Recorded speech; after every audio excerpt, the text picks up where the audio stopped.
Bismillahirrahmanirrahim.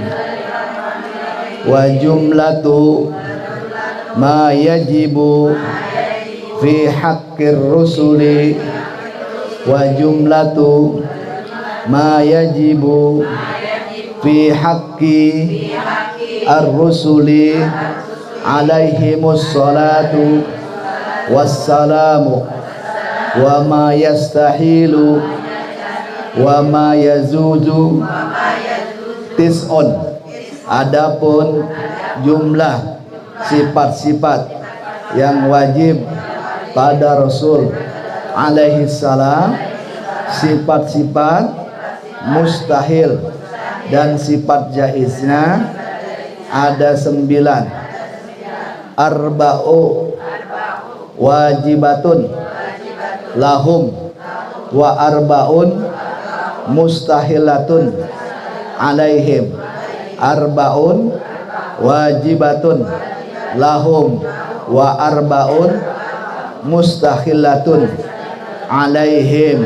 4 sifat wajib, 4 sifat mustahil, dan 1 sifat jaiz, dan tambahkan 41 sifat bagi Allah yang telah terdahulu, maka jumlahnya 50 akidah. Fal jumlatu khamsuna akidatan, maka jumlahnya 50 akidah. La ilaha illallah Muhammadur Rasulullah. Kandungan makna la ilaha illallah Muhammadur Rasulullah. Wa'lam annal aqaidah al mutaqaddimata majmu'atun kulluha fi makna la ilaha illallah Muhammadun Rasulullah. Ketahuilah bahwa akidah 50 yang terdahulu itu terkandung semuanya pada makna la ilaha illallah Muhammadur Rasulullah. Sampai situ dulu. Nah, ini kesimpulan, Bu. Ini jadi yang kita pelajari dari awal itu cuma kerangkum 1 kalimat syahadat ya. Jadi kita belajar udah ngaji udah lama tuh ya. Kalau mau ngingetnya gampang, ingetin di 1 kalimat syahadat. Kalimat syahadatnya apa? La ilaha illallah Muhammadur Rasulullah. Kesimpulannya. Jadi kita tuh belajar udah berapa bulan, kesimpulannya cuma 1. Yang kita pelajarin berkaitan dengan sifat-sifat Allah dan sifat-sifat Rasul. Semuanya dihitung di total, semuanya 50 akidah. 50 akidah yang kita harus ketahui. Kalau harus namanya wajib. Jadi kan udah berulang-ulang 15 tahun umurnya, kemudian tidak mengalami gangguan akal, nggak gila atau nggak kurang ya, sehat akalnya, maka dia wajib mengenal Allah dan Rasulnya melalui sifat-sifatnya. Sifat Allah ada 20. Sifat 20 itu ada namanya sifat wajib, dan sifat lawannya dari wajib namanya mustahil. Yang wajib 20, yang mustahil 20. Jadi berapa tuh? 40. Ditambah sifat zaid 1. Jadi 41.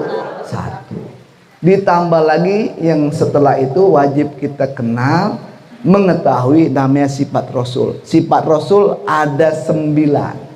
Yang wajib bagi Rasul ada 4. Lawannya berarti berapa?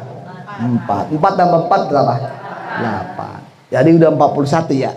ditambah 8 dilengkapi dengan sifat yang terakhir minggu lalu kita baca, namanya sifat jaiz bagi para rasul. Jadi berapa tuh? 49 tambah 1 50 akidah.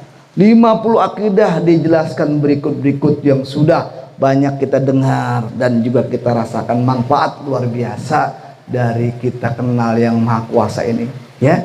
Luar biasa manfaatnya. Disimpulkan dalam kalimat syahadat yang kita baca, asyhadu alla ilaha illallah wa asyhadu anna muhammadar rasulullah. Aku bersaksi bahwa tiada Tuhan selain Allah dan aku bersaksi bahwa Nabi Muhammad adalah utusan. Nah, insya Allah tuh kalau udah begitu berarti udah mulai kenal terbuka nih Pak. Jangan sampai udah 15 tahun ya usianya masuk akil balik, nggak ada gangguan akal sampai nggak belajar ini, nggak kenal ini, ya. Karena ini yang menentukan. Kita sholat jungkang-jungking tiap hari, kalau nggak kenal kita tuh nyembah siapa, nggak jadi sholatnya, ya. Kita tuh nyembah, sholat kan hakikatnya menyembah, ya. Kalau kita nggak tahu yang kita sembah itu siapa, ya repot, nggak jadi sholatnya. Maka kita pelajari, yang kita sembah itu namanya Allah Subhanahu wa Ta'ala. Allah itu gimana sih sifatnya? Di antaranya sebelum lain-lain adalah sifatnya wujud, ada, ya, adanya tanpa didahului dengan nggak ada. Memang dari dulu Allah udah ada, sampai sekarang ada, sampai nanti yang lain-lain nggak ada, kembali Allah tetap ada, wujud. Kok kalau begitu namanya kekal dong? Ya iya, namanya bako, sifat bako itu, ya, yang namanya wujud ada dan wujudnya terus tetap ada, namanya kekal. Kalau bahasa Arabnya bako. Ya kalau begitu Allah Subhanahu wa Ta'ala, ya, adanya kapan mulai adanya? Dijawab sama kita itu di pelajaran kita. Kidam namanya. Kidam itu namanya adanya Allah Subhanahu wa Ta'ala tanpa didahului, tidak ada. Memang dari dulu udah ada. Bahwa yang namanya Tuhan yang kita sembah dari dulu nggak ada. Dari dulu udah ada, nggak didahului, nggak ada dulu, nggak didahului. Kalau kita memulainya nggak ada. Kalau mau pahamnya gampang, bedainnya sama kita. Kalau kita mah dulunya nggak ada, ya, 200 tahun yang lalu kita ada nggak ada. Ya kalau yang Maha Kuasa mah dari dulu udah ada, adanya tanpa didahului dengan tiada. Memang udah ada itu mah. Yang kita sembah tuh kita harus kenal, ya. Namanya itu akidah, keyakinan, ya. Sebenarnya akal sampai nggak sih untuk menemukan itu? Akal kita itu terbatas, ya. Kalau saya tanya, ada besi 20 kilo, ada kapuk 20 kilo, kira-kira beratnya sama nggak? Hah? Sama. Kalau saya di tengah sebagai timbangan, itu miring ke kiri apa ke kanan timbangannya? Udah, biar dia gede banget kapuk ukurannya 20 kilo, ya tetap sama beratnya sama besi yang 20 kilo.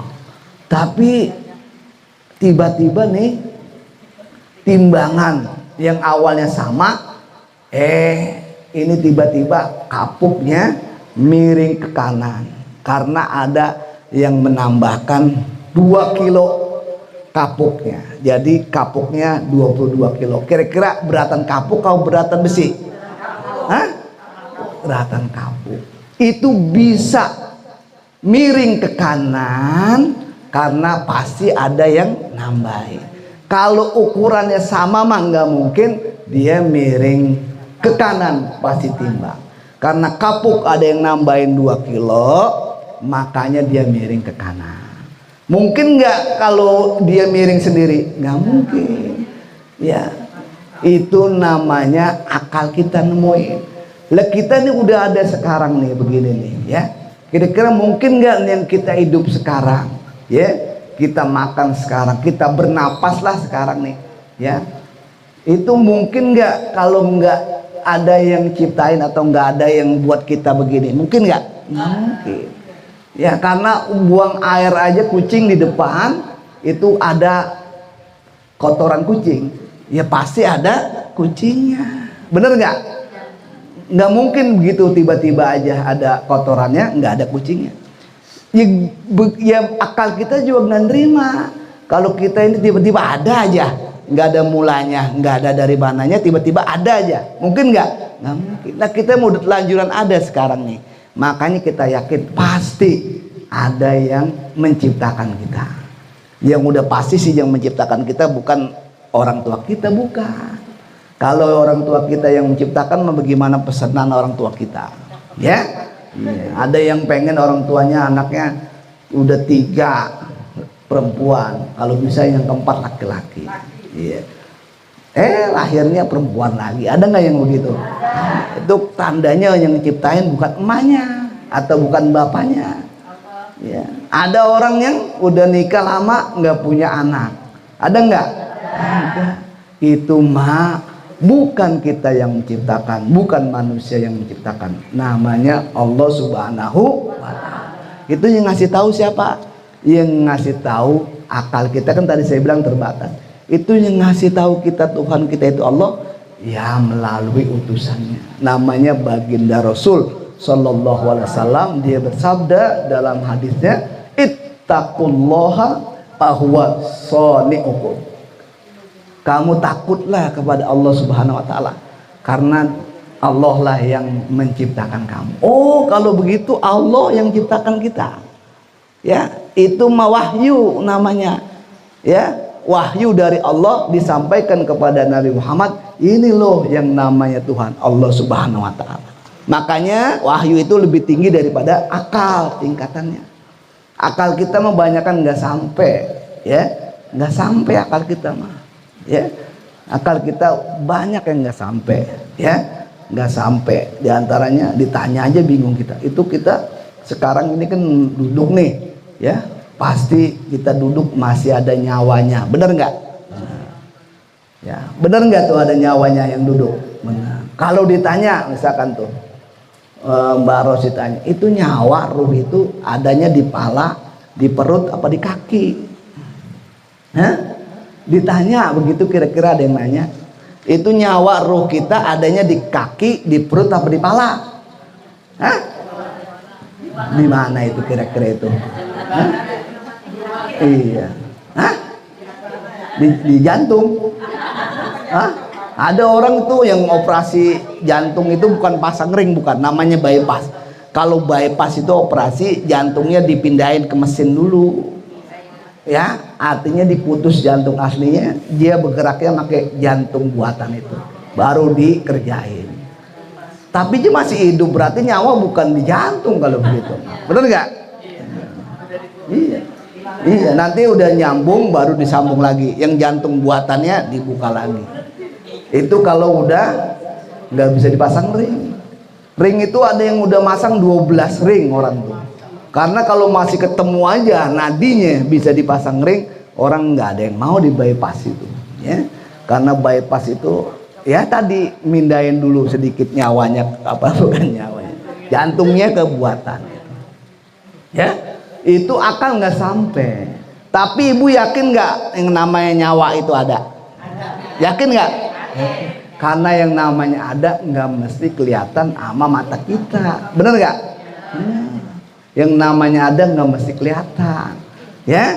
Itulah Allah Subhanahu wa Ta'ala. Kalau begitu apa namanya tadi? Ya namanya kidam, ya. Kalau gitu mukhalafatul hawadis, ya jelas. Jangan sampai ada gambaran yang namanya Tuhan kita bisa gambarin modelnya begitu. Enggak. Yang namanya Tuhan kuncinya pasti Tuhan itu beda dengan makhluknya. Itu Tuhan. Apalagi ya yang namanya Tuhan wajib qiyamuhu binafsihi, berdiri sendiri, nggak butuh sama yang lain. Maha kaya itu namanya Tuhan, ya. Itu yang namanya Tuhan maha kaya, nggak butuh ama apapun. Yang butuh itu kita, karena kita ini sangat terbatas. Itu yang disebut dalam ringkasan kita la ilaha illallah, itu melazimkan kalau yang namanya Tuhan itu, Tuhan sih dalam bahasa Arab apa sih Tuhan? Tuhan dalam bahasa Arabnya al-ilah artinya. Al-ilah artinya al-ma'bud bihaqqin, yang disembah dengan sebenar-benarnya, itu namanya Tuhan dari segi bahasa tuh. Ya. Kalau la ilaha illallah harus benar ngartinya, bahwa la ma'buda bihaqqin illallah. Tidak ada ya zat yang disembah, yang berhak disembah di alam raya ini kecuali Allah Subhanahu wa ta'ala. Dia maha kaya, berdiri sendiri, nggak bergantung kepada apapun, nggak butuh kepada apapun. Taunya Allah dari dulu udah tahu, sampai nanti tahu, nggak didahuluin oleh bodoh dulu kayak kita, enggak. Itu namanya kita kenal yang nyiptain kita siapa, biar tetap itu sholat yang kita sembah siapa, biar jadi sholatnya. Baru begitu udah kenal, diajarin cara sholatnya, tata cara wudunya, bersihnya, toharonya, mandinya, dan lain-lain, dirapiin dikit-dikit tuh. Itu namanya Allah Subhanahu wa ta'ala, namanya dia itu al-istighna, maha kaya. Kalau maha kaya itu lazim daripada sifat al-istighna, itu lazim, wajib Allah itu satu sifatnya wujud tadi, yang kedua qidam, yang ketiga baqo, yang keempat mukhalafatul lil hawadisi, yang kelima qiyamuhu binafsihi. Iya, itu wajib tuh, yang lazim yang pertama tuh. Namanya sifat istighna itu menuntut kelaziman, harus ada yang namanya maha kaya itu, yaitu yang namanya Allah. Pertama sekali ya wajib adanya. Kalau nggak ada Tuhan nggak mungkin. Orang kasat mata kelihatan sama kita nih, ciptaannya banyak, ya. Itu biar supaya kita mengenal Allah harus make dalil, jangan ikut-ikutan taklid. Saya mau bagaimana orang tua saja, itu masih tingkatannya bawah. Kalau udah mengenal Allah dengan membuktikan dalil-dalilnya, nih ada matahari, ya, matahari dari awal sampai sekarang ini itu begitu-gitu aja. Kalau dikurangin aja hawa panasnya yang dari udah ada, ya, 1 derajat aja orang bisa beku semuanya. Atau ditambahin dah 1 derajat dari yang udah biasa, ya, orang pada kebakar. Itu siapa yang jagain? Ya, kalau kita nggak bisa menemukan dalil yang sifatnya Al-Quran karena hafalannya kita lemah, ya akal kita sampai tuh. Ini pasti yang menciptakan adalah Allah Subhanahu wa ta'ala. Paham bu kira-kira? Ini diringkas la ilaha illallah Muhammadur Rasulullah. La ilaha illallah kita ngaji pagi ini, ya, bahwa yang namanya Allah Subhanahu wa ta'ala, ya, wujud, qidam, baqa, mukhalafatul hawadisi, qiyamuhu binafsihi, wahdaniyat. Dia itu esa, kudrat, punya kuasa, irodat, menentukan. Terus hayyan, yang namanya bisa dengar, punya ilmu, syaratnya harus hidup, ya, kayak kita nih, ya, kita hayyan, ya, Allah itu bersifat hayyan, maha. Ibu-ibu sekalian, yang saya sampaikan pada saat ini bukan berarti ini mah sebenarnya nggak pantas saya sampaikan, ya. Ini mah ibaratnya ngobrol tentang yang dialami Rasul sama sahabatnya. Kalau masalah yang saya omongin ini sebenarnya sama saya masih jauh, ya, nggak cocok, ya. Artinya saya masih jauh daripada lurus, daripada benar jauh, ya. Cuman kalau nggak disampaikan nggak pada tahu ini, ya, daripada kita tahu, ya. Apalagi yang tahu saat saya tiap hari, wah dia, saya pribadi pasti, oh dia mau ngomong doang atau bagaimana. Karena saya pribadi mengakuin bahwa jauh daripada yang namanya benar lurus, masih dalam proses sama-sama, ya. Cuman saya sampaikan ini sekedar yang disampaikan Rasul kepada sahabatnya nih. Ya, kata Rasul itu ya, ciri-ciri orang yang ada malunya minimal ada 4, karena dia itu mengenal siapa penciptanya, Allah Subhanahu wa Ta'ala. Nih, ini rasa malu rupanya sangat penting, ini malu. Ya, yang pertama katanya ya, dia itu harus menjaga kepalanya. Tuh yang pertama pesannya tuh. Ingat kan, gampang yang ingetnya ya. Ya, biar supaya ingat saya kasih nomornya 1 ya. Jadi itu orang disuruh jaga kepalanya, dengan makna di kepala itu banyak sekali yang menentukan kehidupan kita. Di antaranya di kepala kita ada yang namanya mulut. Mulut rupanya dijaga harus dengan hati-hati. Bahkan secara alami mulut kita ini sudah dibatasin. Pertama ada gigi, ada bibir, supaya jangan kelepasan dan juga jangan gampang keluar. Ya, itu namanya dijaga mulut, dijaga bicara. Ya, rupanya ini salah satu yang jadi pesanan.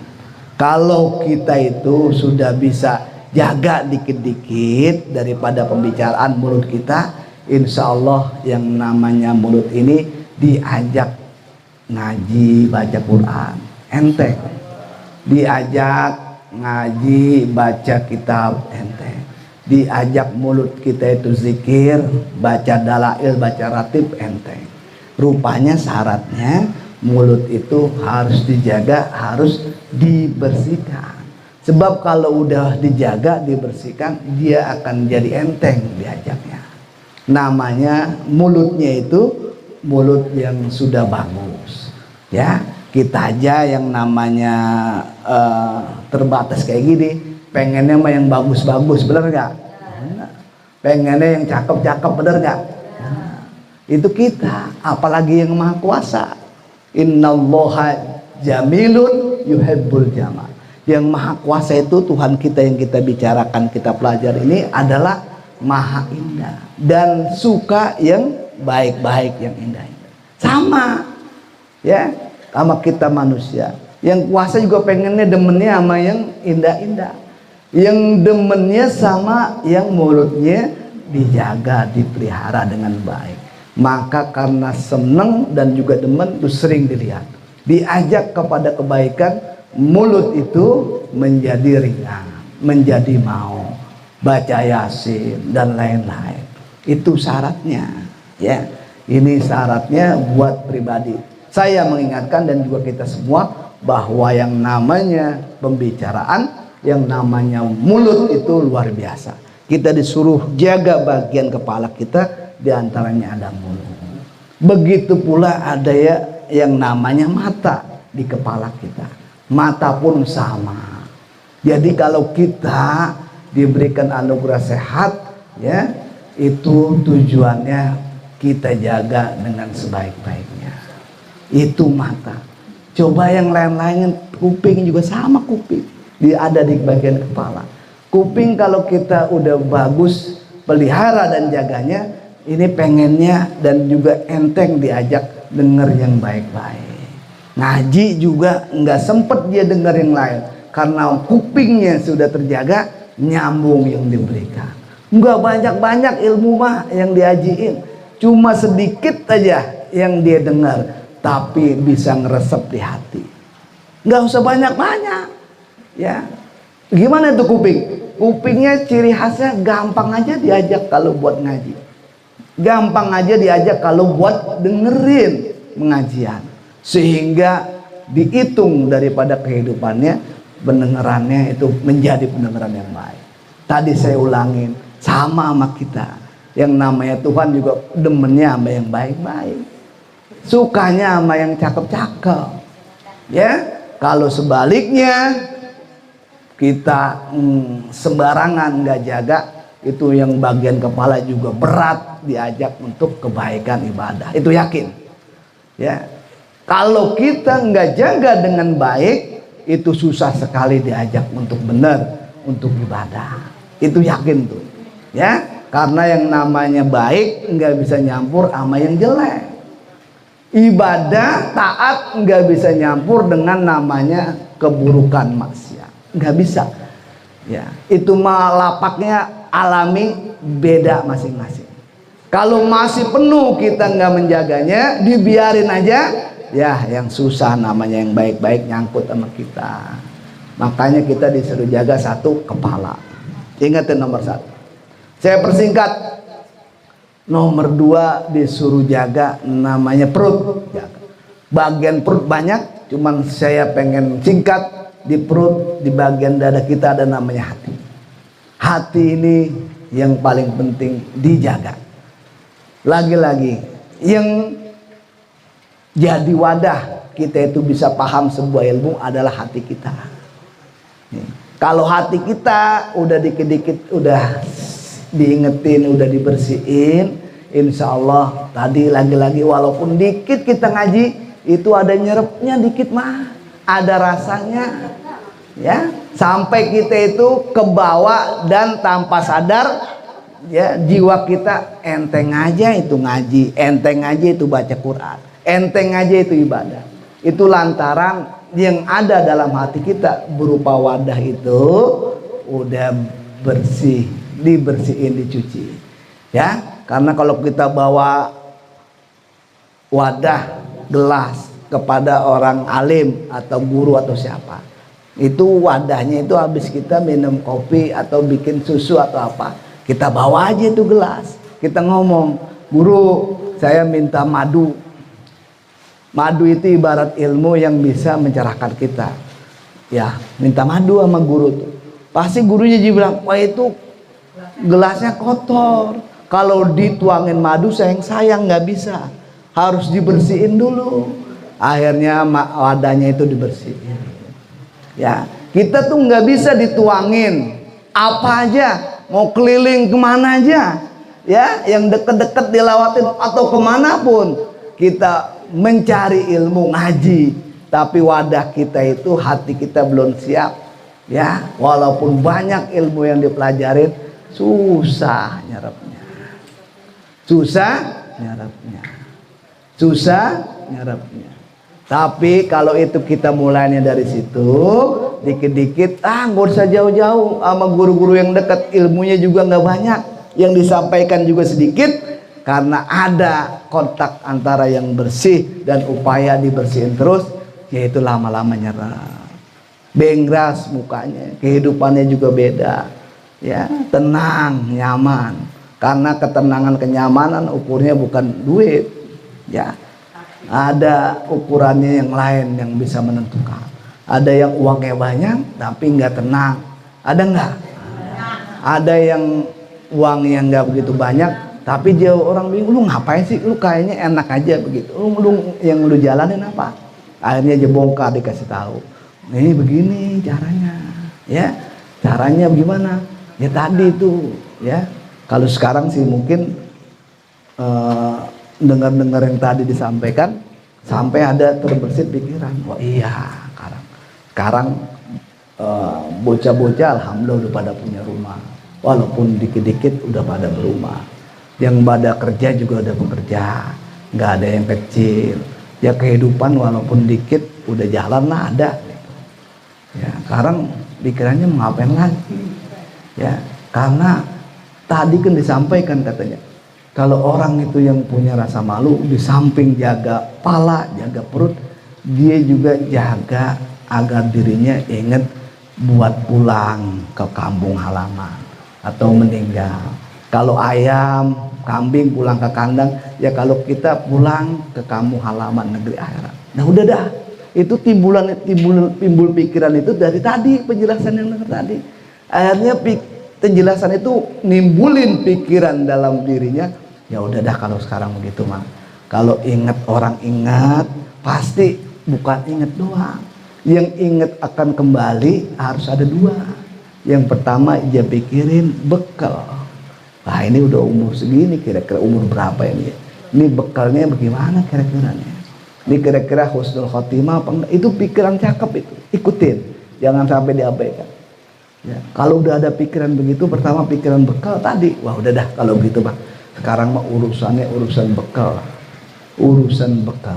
Nah, itu ciri orang yang ada malu kepada Allah Subhanahu wa taala yang nomor 3. Dia ingat akan kembali. Kalau mau kembali ya berarti ada persiapan. Dia udah ukur semuanya, usia segini, ya. Ya alhamdulillah semuanya walaupun dikit berumah, punya makan apa kerjaan bisa. Ini harus ada bekal untuk yang berikutnya itu. Kalau nggak ada pemikiran seperti itu bahaya, bisa repot.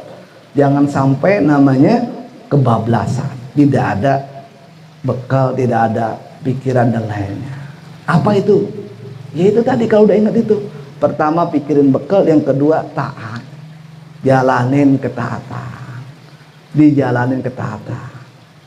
Kalau udah jalanin ketaatan berarti poin yang berikutnya apa? Udah mulai ngerem yang namanya maksiat, yang namanya perbuatan-perbuatan buruk udah direm. Karena kalau kita udah punya niatan kayak tadi, tapi itunya belum direm, nggak bisa. Dalam dua pekerjaan satu tempat, ribet. Nggak bisa kita itu keinginan buat taat, tapi maksiatnya terus dijalanin, nggak bisa. Ibarat kita itu rumah yang belum direnovasi, rumah udah lama rusak, kotor, debu dan pada jatuh apa gentengnya. Tiba-tiba kita beliin TV yang paling gede yang bagus, taruh di ruang tamu. Cocok nggak kira-kira? Enggak. Atau bangku yang cakep yang mahal taruh di situ, cocok nggak? Nah, ya yang cocok mah dirapiin dulu rumahnya, dibersihin, baru ditaruhin perhiasan perabotan. Ya begitu. Nah kita juga kalau masih berantakan, masih kanan kiri masih ngepot-ngepot begitu, tiba-tiba tahajud aja mau itu, walaupun baik, tapi belum bisa menurut aturan porsinya, karena nggak bisa ketemu di situ, sulit, berat. Kalau kita masih sulit, belum ada kesadaran, belum ada kebersihan berupaya tingkatan-tingkatan yang kita mau jalanin, ya itu agak berat diajak badan ini, berat. Pokoknya rumusnya kalau kita masih banyak yang salah, banyak maksiat, banyak dosa, ciri khasnya berat buat dibawa ibadah. Itu kuncinya. Kuncinya. Kalau kita masih banyak yang bukan aja, yaitu masih berat diajak ibadah. Ini mah kita keyakinan diri karena kita mengaji siapa kita, siapa yang menciptakan kita. Ya. Dan itu udah banyak contohnya pelajaran bagi kita. Pelajaran mau banyak yang berupa ngomong pakai mic atau yang gampangan lagi lah, yang nggak pakai omongan, nggak pakai tulisan kitab, yaitu kejadian orang meninggal. Itu nggak ada tulisan, nggak ada omongan, tapi itu pelajarannya buat kita bahwa suatu kejadiannya begitu. Ya, makanya itu syaratnya tadi bersih kepala, bersih perut, mulai rem dari hal-hal yang kira-kira kita bisa ukur, dan terakhir isi itu tuh dengan bekal-bekal. Ya dikit-dikit aja kayak begini nih, ya sabarin. Kalau nggak sabaran boro-boro ngikutin ini, ya sabarin. Ya sudah banyak petunjuk-petunjuk dijalanin, diamalkan daripada yang dikasih daripada guru-guru kita itu. Ya biar kita itu cakep semuanya. Ya. Karena pikiran-pikiran itu nggak bisa direkayasa. Pikiran itu timbul dari kesadaran kita. Ya, kesadaran kita. Inilah buah daripada yang kita pelajarin dari kalimat syahadat la ilaha illallah. Tiada Tuhan selain Allah. Disingkat sifatnya jadi 50 sifat berikut dengan sifat baginda Rasul. Pada pertemuan ini kita hanya membahas yang berkaitan dengan akidah la ilaha illallah. Untuk Muhammadur Rasulullah, insya Allah pertemuan berikutnya. Yang penting sedikit-sedikit kita bisa paham, bisa nyerap, ya insya Allah. Udah sedikit-sedikit dah. Ya, kalau udah punya pemikiran sadar gitu udah cakep lah. Ya, udah sederhana aja, ya sederhana. Moga-moga Allah berikan kita ya husnul khotimah, berikan kita petunjuk, kekuatan agar kita itu ya bisa taat jalanin ibadah ya. Itu yang memberikan kekuatan, taufik hanya Allah Subhanahu wa taala. Upaya semaksimal mungkin ya, pikiran-pikiran dan hal-hal yang berkaitan dengan kehidupan, pikiran kita yang baik-baik jangan sampai diabaikan. Moga kita selamat dunia akhirat ya. Ya Allah biha, ya Allah biha, ya Allah bi husnul khatimah. Al-Fatihah. Alhamdulillahirabbil alamin. Iyyaka na'budu wa iyyaka nasta'in. Shiratal mustaqim. Shiratal ladzina alaihim waladhdallin. Baca doa menutup majlis. Alhamdulil ghafuri lil abizil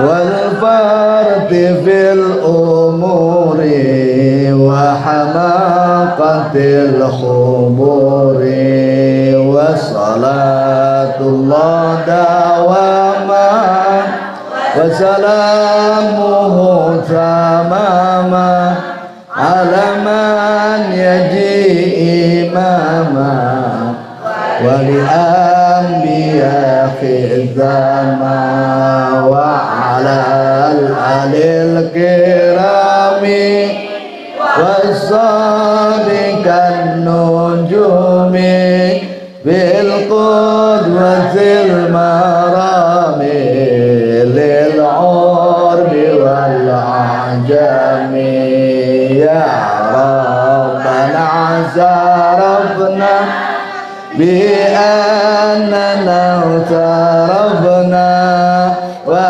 annana asrafna ala laza asrafna fatub alaina zawba tanzilu kulla hawba واستر لنا العورات وآمن الروعات واغفر لوالدينا ربي ومولودينا والآل والإخوان والشائر الحلان كل ذي محبة أو جيرة أو صحبة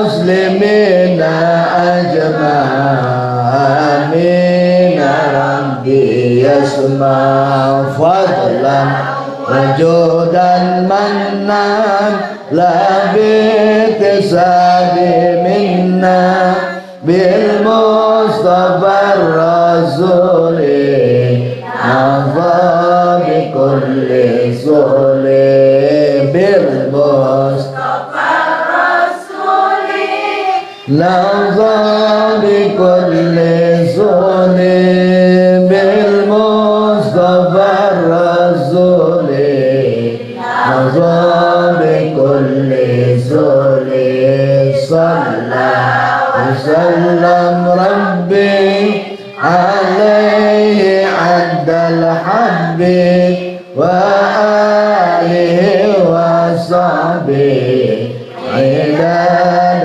تسبيح صحبه والحمد لله بالمدء والثناء والحمد لله